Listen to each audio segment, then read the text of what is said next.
Welcome to Business News. The governor of the Central Bank of Nigeria, Mr. Yemi Cardoso, says the government is increasing and it's making financial inclusion for women a top priority.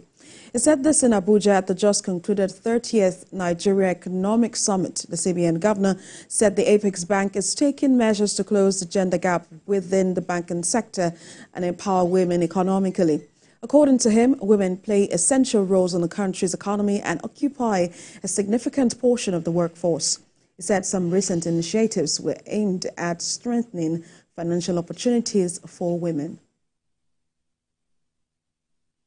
Well, Nigeria's petrol imports have dropped significantly in early October as the Dangote refinery boosts its production to meet local demand.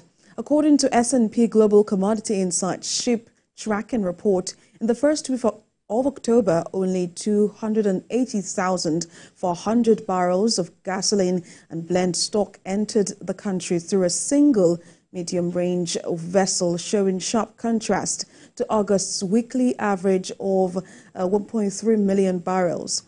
These shipments are low compared to the 12 cargoes in the first half of August and September.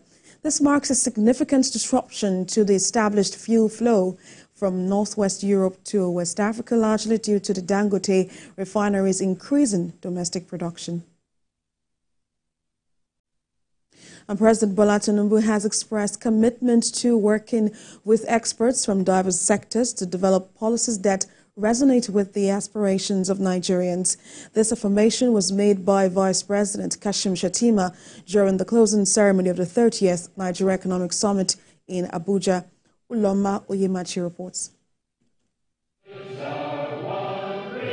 The curtains have drawn on the 30th edition of the Nigeria Economic Summit, a convergence of industry leaders, policymakers and innovators committed to shaping a sustainable economic future for the nation.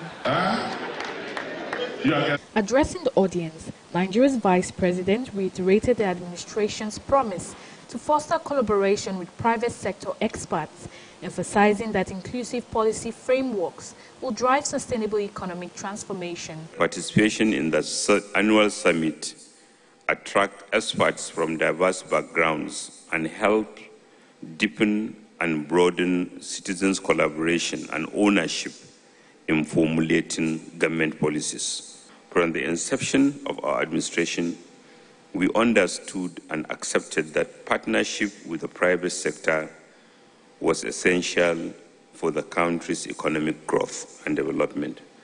Over the last 3 days, this summit has facilitated deep and meaningful conversation among public, private, and civil society leaders.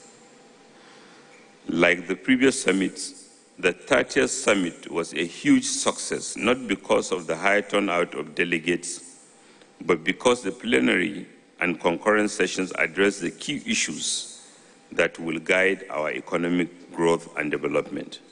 I'm confident this year's summit will articulate the critical issues exhaustively discussed in the various sessions, especially the interactive panel session. The summit, which brought together stakeholders across multiple sectors, stressed the need for fiscal discipline, youth empowerment, and technology adoption as pillars for Nigeria's future. A lot of emerging data that demonstrates a link between that integration and better business outcomes. As the 30th edition summit wraps up, stakeholders leave with a shared vision for a brighter economic future, with the government committed to working hand in hand with the private sector. All eyes are now on the implementation phase, where the real match begins. Uloma Oyemachi, TVC News, Abuja.